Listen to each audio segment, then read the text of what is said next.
Lines மீடியாவுக்கு நீங்கள் அளித்து வரும் ஆதரவுக்கு மிக்க நன்றி. தொடர்ந்து எங்களுடன் இணைந்திருங்கள். லைக் பண்ணுங்கள், சப்ஸ்கிரைப் பண்ணுங்கள், நண்பர்களுக்கு பகிருங்கள். நாம் இணைந்து பயணிப்போம். லைன்ஸ் மீடியா தமிழ் உறவுகளுக்கு வணக்கம். இன்றைய அரசியல் களம் நிகழ்ச்சிக்கு தங்களை அன்போடு வரவேற்கும். நான் வணக்கம். வணக்கம் சின்ன. அப்போ தமிழ்நாட்டில் தமிழ் தேசிய அரசியல் வந்து இந்த அளவுக்கு ஆணித்தரமாக அச்சாரமாக இட்டதுக்கு ஐயா குணா அவருடைய உழைப்பு அதிகமாக இருக்குது. ஸோ அவருடைய பிறந்த நாள் சமீபத்தில் முடிஞ்சுது. ஸோ அவரை பற்றி உங்களுடைய இது சீமான் அவர்களோ வேறு யாரோ வர்றவங்க யாரோ இவங்க எல்லாருக்குமே இன்றைக்கு இந்த கருத்தியலை பேசுகிறதுக்கு சில ஆசான்மார்கள் இருந்தார்கள், குருமார்கள். அப்போல்லாம் நான் திராவிட கூடாரத்தோட இடதுசாரி அமைப்புகளோட இவங்கள தான் என்னுடைய நண்பர்கள், இவங்க கூட தான் இருந்தேன். அந்த அமைப்புகளோட தான் பயணம் செஞ்சேன். இப்போ அவங்க ஒரு பேரை அடிக்கடி சொல்லுவாங்க. அந்த பேர் ஐயோ, அவங்க சொல்கிற ஒரு பேர் குணா, பெங்களூர் குணா. ஐயோ, அதால் ஒரு ஃபாசிஸ்ட், இனவெறியன், சாதி வெறியன் அப்படின்னு யார் நாங்களும் கூட அதை ஸோ பெரிய ஆமாம் அப்போ ஏற்றுக்கிட்டேன். குணா ஐயோ இந்த நாள் இவனெல்லாம் சாதி வெறியன் போல இருக்கு, இனவெறியனுங்க அப்படின்ட்டு. அப்புறம் தான் பார்த்தா தெரியுது, அந்த 2009 அப்புறம் நம்ம வெளியே திராவிடத்தை மறுவாசிப்பு செஞ்சு அதை புத்தகங்கள் தேடி பார்க்குறது, சில அனுபவங்கள் இதெல்லாம் வந்த பிறகு குணாவுடைய புத்தகங்கள்லாம் தேடி வாசிக்கிறோம், படிக்கிறோம். மணியரசன் ஐயா இதெல்லாம் தேடி படிக்கிறோம், விக்டர் ஐயா இவங்க கூட அதெல்லாம் படிக்க ஆரம்பிக்கும் போது தான் தெரியுது, அடப்பா இப்போங்களா இவ்வளோட ஏமாத்துவீங்களா நீங்கள் அப்படின்ட்டு. ஏன்னா இவர்கள் அப்போவே திராவிடத்தோடைய இந்த திருட்டுத்தனம் என்ன அப்படிங்கிறத குணா போன்றவர்கள் கருத்தியலாக ஆய்வுபூர்வமாக தகர்த்து ஆவணமாக எழுதி வச்சுட்டாங்க. அதில் மிக முக்கியமானது திராவிடத்தால் வீழ்ந்தோம் அப்படிங்கிற புத்தகம். அவர் பெங்களூரில் இருக்கிற ஒரு தமிழர், இங்கே வட மாவட்டத்தை சேர்ந்த ஒருத்தர். அங்கே பெங்களூர்ல போய் குடியேறிட்டாங்க அவங்க அப்பா காலத்துல. வட மாவட்டத்துலேருந்து எப்படி சென்னைக்காரங்களோ அந்த மாதிரி அவங்க கர்நாடகா, அங்கே கர்நாடகா போயிருக்காங்க. அங்கே உள்ள தமிழர் அங்கே இருந்துட்டு அவர் ஒரு நல்ல அரசு பணியில் வேலை பார்த்து. ஒரு இங்கேருந்து கர்நாடகா போனவருக்கு எப்படி தமிழ் மீது இவ்வளோ பற்று இருந்துருக்கு? இல்லை, எப்போவுமே நீங்கள் உள்ளூர்காரனுக்கு நம்ம ஊரில் எடுத்துக்காங்களே, நம்ம ஊரில் ஒரு பெருமையான ஒரு பழம்பெரும் கோயில் இருக்கும், இல்லை ஒரு கோட்டை இருக்கும், ஒரு கல்வெட்டுகள் இருக்கும். உள்ளூர்கார போய் அதில் சினிர் அடிச்சுட்டு போயிட்டு இருப்பான். ஆனால் வெளியில் இருக்க எவனோ ஒருத்தன் தேடி பார்த்து அடாப்பாய்களா இது எவ்வளோ பெரிய டாக்குமெண்ட்ரா அப்படின்னு வெளியூர்காரன் சொன்னால் தான் நமக்கு புரியும். அது மாதிரி வெளியே போகிறவங்க என்னையும் பாருங்கள், வெளியில் இருக்கவங்க தமிழர்கள் வெளிநாட்டில் புலம்பெயர்ந்த தமிழர்கள் அவங்க பிள்ளைங்களுக்கு தமிழ் சொல்லிக் கொடுக்குறதுக்காக தனியாக வகுப்பு இதெல்லாம் ஏற்பாடு பண்ணி அவங்களா ஒரு இது உருவாக்கி கற்றுக் கொடுக்கணும்னு நினைக்கிறாங்கல்ல. அது இங்கே அது அப்படி இல்லைல்ல. அந்த எண்ணம் வெளியில் போனால் தான் தமிழ். ஏன்னா வெளியில் உங்களுக்கு ஒரு ஒடுக்குமுறை வரும்போது தான் தெரியும் நம்ம யார். நம்ம அவன் தமிழன்கிறனால தான் நம்மளை ஒடுக்குவான். கண்டிப்பா. அப்போ நம்ம தமிழனா தான் ஆர்கனைஸ்ட் ஆகணும் அப்படிங்கிற எண்ணம். கர்நாடகாரனா போயிட வேண்டியதுதானே? ஏன் கர்நாடகாரன்? அது தாங்க இப்போ இது தமிழனுடைய சிறப்பே தான். நீ எங்களை அடித்தாலும் சரி, அதிகாரம் கொடுத்தாலும் சரி, நாங்கள் தமிழர்களாக தான் இருப்போம். மும்பை போகிற தமிழர்கள் மும்பை தமிழர்கள் தான். அவன் இருந்தாலும் நாங்கள் 3-4 தலைமுறையாக இருக்கோம், நாங்கள் மராட்டியர்ப்பா அப்படின்னா உருட்டுறான். இல்லை கர்நாடகாவில் இருக்க அடி எவ்வளோ காவிரி பிரச்சனை ஆனாலும் சரி தமிழர்கள் தான் பாதிக்கப்படுறான். ஆனால் நாங்கள் தமிழர்கள் தான், நீ எங்களை அடி, ஆனால் நாங்கள் தமிழர்கள் தான் அப்படின்னு சொல்கிறோம். ஒரு வார்டு கவுன்சிலர், ஒரு எம்எல்ஏ கூட ஆகும், ஆனால் நாங்கள் தமிழர்கள் அப்படிங்கிற அடையாளத்தோடு தான் ஆகும்.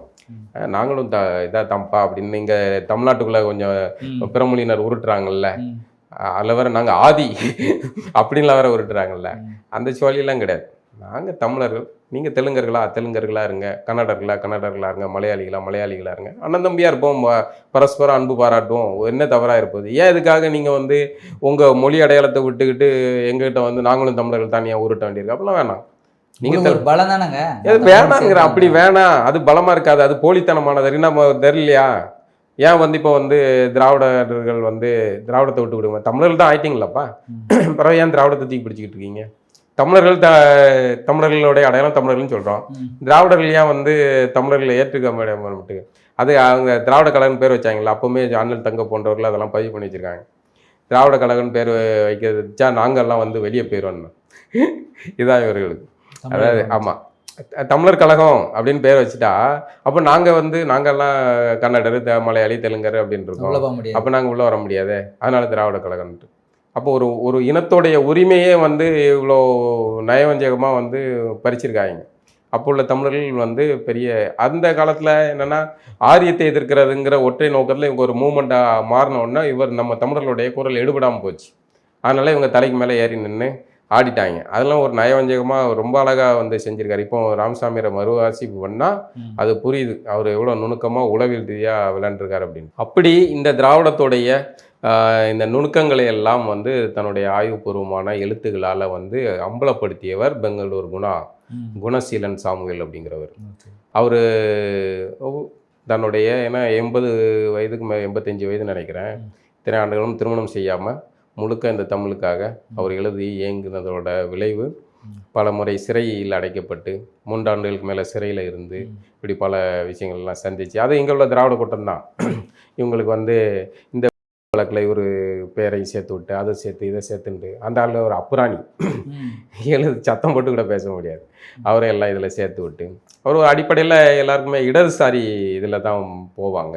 அப்படி இடதுசாரி இயக்கத்தில் இருந்து இடதுசாரியாக பயணம் செஞ்சு இடதுசாரிக்குள்ளே இருந்த மொழி வேற்றுமைகள்லாம் புரிஞ்சு ஏன் இவங்க இப்படி பண்ணுறாங்க அப்படிங்கும்போது எல்லாத்தையும் இப்போ தமிழ்நாட்டில் இருக்கிற இடதுசாரிகள் எல்லா மொழிக்காரங்களும் இருப்பாங்க.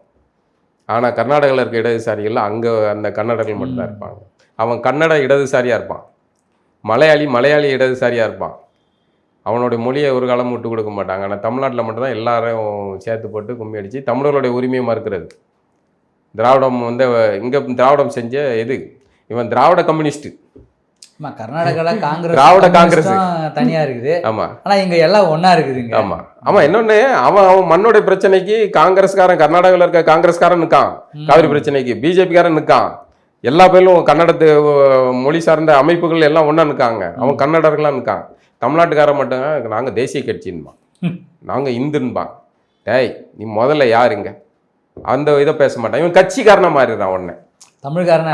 அவனுடைய தனியாக வந்து அவனுக்கு கன்னட கொடியை அவன் தூக்கி பிடிக்கிறான்.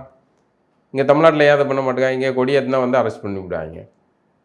அந்த மாதிரி இந்த விஷயம் ஒரு தமிழ் தேசிய தலைவர் வந்து குணா அவர்களுக்கு வந்து தமிழ்நாட்டில் எதுவும் தமிழ் சார்ந்த விருதுகள் எதுவும் கொடுக்க எப்படி கொடுப்பாங்க? ஏன் சார் உங்களோட மண்டை மேலே இருக்க கொண்டை அம்பலம் தமிழ்நாடு தானே சார் இது? தமிழ்நாடு தமிழுக்காக இவ்வளோ போராடி இருக்காரு, சிறை சென்றிருக்காரு, நிறைய வழக்குகள்லாம் வாங்கியிருக்காரு. அதுக்கெல்லாம் நாங்கள் வந்து உங்களுக்கு என்ன பிரச்சனை? அதுக்கெல்லாம் நாங்கள் கமல் ஒரு இதில் சொல்லுவார், தமிழை வாழ வைக்கிறதுக்கு ஆந்திராவில் யாராவது வருவாங்க அப்படின்னு சொல்லுவார். கிண்டலா சொல்லுவார், அவர் படத்தில் காட்சி வச்சு. உங்களை மாதிரி தெலுங்குக்காரங்க யாராவது வந்து வாழ வைப்பாங்க விடுங்க. அது மாதிரி இந்த மாதிரி இதுகளுக்கெல்லாம் விருது கொடுக்கறதுக்கு நாங்கள் ஆந்திராவில் இருந்து ஆளுகளை வச்சுருக்கோம். தெலுங்குக்காரங்க வேற மொழிக்காரங்களை எல்லாம் வந்து கொடுப்போம். அவங்களுக்கு தான் தகைசால் தமிழர் அப்படின்னு வருதும். அதில் ஊடையில் கொஞ்சம் அதாவது அந்த படத்தில் சொல்கிறார், சதுரங்க வேட்டை படத்தில் சொல்கிற மாதிரி ஒரு பொய் சொல்கிறோம்னா அதில் கொஞ்சம் உண்மையை கலந்துருக்கும்.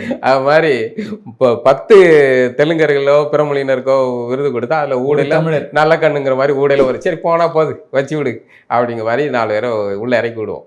அது மாதிரி பண்ணுவாங்க. இந்த மாதிரி தமிழர்கள் இவர்களோட திராவிடத்தின் அடிக்கட்டுமானத்தை கருத்தியலாக தகர்க்கக்கூடிய தமிழர்களை திராவிடம் ஒரு காலம் கொண்டாடாது. நீ என்ன இவ்வளோ அப்பாவியாக கேட்டீங்க, திராவிடத்தை புரிஞ்சிக்காத குழந்தையாக கேட்டுவிட்டீங்களா, அவர்களுடைய எப்படி குணாவுக்கெல்லாம் கொடுப்பாங்க. தமிழ்நாட்டில் தமிழர்களுடைய ஆட்சி வரும்போது இதெல்லாம் நீங்கள் சொல்கிறது நடக்கும். தமிழ்நாட்டை தமிழர்கள் அல்லாதவர்கள் ஆளும்போது அது தமிழர்களுக்கான உரிமையோ தமிழர்களுக்கான பெருமையோ எதுவுமே தமிழர்களுக்கு கிடைக்காமல் பார்த்துக்கொள்ளும். இதுதான் இதில் வந்து அண்ணன் ஏகலைவன் ராவணாவுடைய ஆசிரியர் ஏகலைவன் அவர்கள் இந்த குணா அவர்களுக்கு மிக சிறப்பாக அவர் வந்து பெங்களூரில் இருக்கார். இந்த மாதிரியான ஒரு நிகழ்வை தமிழ்நாட்டில் எல்லா தமிழர்களாலும் கொண்டாடப்படக்கூடிய ஒரு நிகழ்வை நடத்தணும் அப்படின்னு விருப்பப்பட்டு ஆசைப்பட்டு அவரை வந்து பெங்களூர்லேருந்து கூப்பிட்டு வந்து இங்கே சென்னையில் சமீபத்தில் ஒரு நிகழ்ச்சி நடத்தினாங்க, குணா அவர்களுக்கு பிறந்தநாள் நிகழ்வு. அதில் சிறப்பு என்னென்னா சீமான் அவர்கள், மணியரசன் ஐயா உள்ளிட்ட பெரியவர்கள் எல்லாருமே வந்து அந்த நிகழ்வில் இவங்கெல்லாம் வந்து தமிழ் தேசியம் பேசினாலும் கூட ஒவ்வொருத்தருக்கும் ஒரு சில விஷயங்களில் சில முரண்பாடுகள் இருக்கும். சிலர் குடிவெளி தேசியம் தமிழ் தேசியம், சிலர் வந்து தமிழை தாய்மொழியாக கொண்டால் போதும் அப்படிங்கிற ஒவ்வொரு சின்ன சின்ன முரண்கள் இருக்கும். இதெல்லாம் அந்த முரண்கள் எல்லாம் கலைந்து நாம் எல்லாம் தமிழர்களாக ஒன்றா நிற்போம் அப்படின்னு நின்று அந்த நிகழ்வை சிறப்பாக நடத்தி கொடுத்தார்கள். அது வந்து ஒரு சிறப்பான இந்த ஒற்றுமை தமிழர்களும் அவசியமானது. அதே மாதிரி விக்டர் ஐயா, விக்டர் ஐயா அவருக்கும் நாம் தமிழர் கட்சி நடத்தியது, நிகழ்ச்சி நடத்தியது. இதுபோல் நாம் தமிழர் சீமானவர்கள் வரவுக்கு பிறகு இதெல்லாம் நடக்குது. இது எல்லாரையுமே ஒருங்கிணைச்சி பயணிக்க வேண்டிய அவசியம் இருக்குது. இப்போ சீமானவர்கள் மாடுகள் மாநாடு, மலைகள் மாநாடு, மரங்கள் மாநாடு அப்படின்னு ஒவ்வொன்றா நடத்திட்டு வர்றாருல, எல்லா குடிகளையும் இணைத்து பயணிக்கிறது தான் ஒரு அரசனுடைய செயல்பாடு. தனியாக நாங்கள் மட்டும் சண்டை போடுறவங்க மட்டும் போவோம்னா அவன் சண்டை போடுறவனுக்கு சோறு எங்கேருந்து வரும்? அப்போ எல்லாரையும் சேர்த்து பயணிக்கிற அந்த யுக்தி அவசியமானது. சீமான் அவர்கள் அந்த யுக்தியை தான் கடைபிடித்து கொண்டு போகிறாரு. அதை உடைக்கிறதுக்கு அங்கங்கே நாலு சாதி சில்லுண்டி பயில்க இருந்து அதை பேசிக்கிட்டு இது பண்ணிக்கிட்டு தான் இருப்போம். அது எல்லா இடத்துலையும் எல்லா காலத்துலையும் நடக்க தான் செய்யும். அதை மீறி தான் பயணிச்சாகணும். அப்போ இந்த மாதிரியான நிகழ்வுகள்லாம் அவசியமானது. அதை சிறப்பாக செய்தார். ராவணா ஆசிரியர் ஏகலைவன் அவர்களுக்கும் அவருடைய ஒரு களஞ்சியம் முத்துப்பாண்டி அண்ணன் இங்கே எல்லாருமே வந்து இதெல்லாம் ஒருங்கிணைச்சி தம்பி சிலம்பரசன் அப்படின்னு ஒரு டீமாக இருந்து வேலை பார்த்தாங்க. எல்லாருக்கும் வாழ்த்துக்கள். நிறைவாக ஒரு சந்தேகம், பொது நீரோட்டத்தில் நம்ம எப்பயுமே கலந்துக்கணும், அப்படி இல்லைன்னா நம்ம தனித்து விடப்படுவோம் அப்படின்னு சொல்லுவாங்க. இப்போ இன்றைக்கி தமிழ்நாட்டில் திராவிட அரசியல் அவங்கக்கிட்ட தான் இன்றைக்கி அதிகாரம் இருக்குது. இப்போ தமிழ் தேசிய பற்றாளர்கள், தமிழ் தேசியம் சம்மந்தப்பட்ட ஆட்கள் வந்து தன்ற இந்த மாதிரியான நிகழ்ச்சிகள் வந்து தனியாக ஏதோ நடக்கிற மாதிரி, இது தமிழ்நாட்டு சார்ந்தது இல்லை, தனியாக நடக்குது, இவங்க ஒரு தனி குழு போலகுது, இவங்க தனியாக பண்ணிக்கிறாங்க அப்படின்னு பொதுப்படியாக மக்கள் இதை பேசுகிறாங்க. இது எப்போ நீங்கள் திராவிடத்தோடு இணைந்து இல்லை பொது நீரோட்டத்தில் கலந்து நீங்கள் செய்யும் போது தானே இந்த மாதிரியான அவங்களுக்கும் ஒரு அங்கீகாரம் கிடைக்குது. நீங்கள் விஜய் சொல்கிற மாதிரி இருக்குது, திராவிடம் தமிழ் தேசியம் இரு கண்கள் இல்லை, அது தனியாக இருக்கிறதுனால மக்கள் அதை தனியாக சாத்தியமே இல்லையாங்க. தனியாக நாயும் புனையும் இதாக தனியாகவே இருந்தால் என்ன பண்ணுறது, அதிகாரம் கைக்கு வரல, நீங்கள் எப்படி அதிகாரத்தை கைப்பற்றுறது, நீங்கள் என்ன அதுக்காக வந்து உங்களுடைய அடிக்கட்டுமானத்தை உங்களை ஆளக்கூடிய விஜயநகர இதை கூட நீங்கள் ஏற்று பயணிக்க முடியல. நீங்கள் அப்போ வெள்ளைக்காரன் கூட சேர்ந்து பயணிச்சிருக்க வேண்டியதுதானே. வெள்ளைக்காரனை ஏன் எதிர்க்கணும்? வெள்ளைக்காரன் போராட்டம் வந்து என்ன காந்தியில் வந்து ஆரம்பித்து உடனே நடந்து போச்சு. எத்தனை நூற்றாண்டுகளாக அது நடந்தது, எவ்வளோ பேருடைய தியாகம், ஒவ்வொரு காலகட்டத்திலையும் எவ்வளோ போர்கள், பயணம், எவ்வளோ சண்டை, எத்தனை பேருடைய உயிர் தியாகம் எல்லாத்தையும் கடந்து இன்றைக்கி நம்ம அந்த சுதந்திரத்தை அனுபவிக்கிறோம்ல. அன்னைக்கு சொல்லியிருப்பாங்க, எப்போ வெள்ளைக்காரன் எல்லாம் விரட்ட முடியாப்பா, அட்ஜஸ்ட் பண்ணிட்டு போவோம், அவங்க கூட வாழ்ந்துருக்கவங்க அட்ஜஸ்ட் பண்ணி இருந்துப்பாங்க. அப்பவும் ஒரு 4 பேர் நின்று கொடி பிடிச்சி கோஷம் போட்டு வந்தே மாதிரின்னு பேசினால. சார் நீங்கள் இப்படி இருந்தீங்கன்னா தமிழ் தேசியம் கொஞ்சம் வளர்கிறதுக்கு ஒரு அரசியல், அவங்களுக்கு அரசு இருக்குது, அவங்ககிட்ட அதிகாரம் இருக்குது, அந்த அதிகாரத்தை நீங்கள் வாங்குறதுக்கான அதை வாங்குறதுக்கான பயணம் தான் செய்யணும். அது தேர்தல் அரசியல் மூலமாக தான் செய்யணும். அது தேர்தல் அரசியல் திராவிடம் டுபாக்கூர் திராவிடத்துக்கும் தமிழர்களுக்கும் சம்மந்தம் இல்லைங்கிறது, இந்தியத்துக்கு இதுக்கும் சம்மந்தம் இல்லைன்னு நடக்கிறது காலம் இப்போ நடக்காதுங்க. இப்போ நடக்குதோ நடக்கலாம், நடக்காமல் போகலாம், இன்னும் சில ஆண்டுகள் நடக்கலாம். நீங்கள் முதலடி எடுக்க வைக்கும்போதே வந்து 100 மீட்டர் வேகத்தில் ஓட முடியாதுல்ல. இப்போ ஒரு ஆரம்பம் தான். அது வந்து 2009க்கு அப்புறம் தான் இந்த விழிப்புணர்வே, இப்போ தான் நமக்கு இதே வெங்காயமே புரிஞ்சிருக்கு. இது வந்து திராவிடம் நமக்கு சம்மந்தம் இல்லை அப்படிங்கிற இதே வந்து நமக்கு இப்போ தானே புரிஞ்சிருக்கு. இந்த தலைமுறை தானே புரிஞ்சிருக்கு. இந்த தலைமுறை வந்து இதை செய்யலை, இந்த பயணத்தை முன்னெடுக்கலைன்னா அடுத்த தலைமுறை செய்யாது. ஏன் செய்யாதுன்னா அடுத்த தலைமுறை மங்குனி தலைமுறை, விஜய் பின்னாடி சேர்ற, விஜய் பின்னாடி சுற்றிக்கிட்டு விசில் அடித்து டிவிக்கேன்னு கத்துற அந்த கூட்டமாக தான் உருவாக்கி விட்ருக்கோங்க.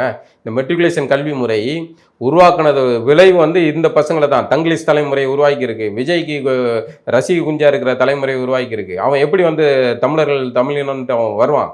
ஏன் அவன் வர்றதுக்கு அவனுக்கு அடிப்படையே வந்து அவனுடைய மொழி சார்ந்த அறிவே இல்லையா, அவன் படிக்கவே இல்லையா, அவன் தமிழில் படிக்கிறதுக்கே இல்லையா, அவனுக்கு எழுத படிக்க தெரிய மாட்டுக்க, தமிழே ஆங்கிலத்தில் எழுதி படிக்கான். அதுக்கு டெக்னாலஜி ஒரு காரணமாக ஆகிப்போச்சு. SMS அனுப்புனா தங்கிலீஷில் அனுப்புகிறான். அம்மா எப்போ வருவீங்க அப்படிங்கிறத AMMA எப்போ பேருந்து அப்படி அடிக்கிறான். அதில் தமிழ் எழுதுறதுக்கான சாஃப்ட்வேர் செயலிகள் இருந்தாலும் கூட அதை பயன்படுத்துறதுக்கான சோம்பல். ஏன்னா இவனுக்கு அடிப்படையில் தமிழ் எழுத தெரில. அப்போ அது வராது, அந்த தலைமுறை உருவாகாது. அப்போ இந்த தலைமுறை தான் இந்த சண்டையை செஞ்சாகணும். இந்த சண்டையை இந்த தலைமுறை செய்ய வேண்டியது அவசியமானது. இப்போ நம்ம பேச வேண்டிய அவசியம், நம்ம நின்று சண்டை செய்கிறதும் இதனால் நமக்கு நஷ்டங்கள் தான். கார்ட்டூன்ஸ் பாலாங்கிற ஒரு நபர் அவர் வேறு மாதிரி எப்படியோ இருந்திருக்க வேண்டியவர். ஆனால் இந்த இடத்துல ஏன் இந்த தமிழர் அரசியல் பக்கம் நின்று பேசுகிறோம் அப்படின்னா, இது காலத்தின் கட்டாயம். இந்த கட்டாயத்தை நம்ம செஞ்சாகணும். இந்த இடத்த நம்ம விட்டுறக்கூடாதுங்கிறனால நின்று செய்கிறோம். இதோட இழப்பு தான். இந்த சமூகம் நம்மளை நினைக்காம போகுது, அதெல்லாம் இல்லை. இந்த காலகட்டத்தில் நாங்கள் வேலையை செஞ்சோம், அவ்வளோதான்.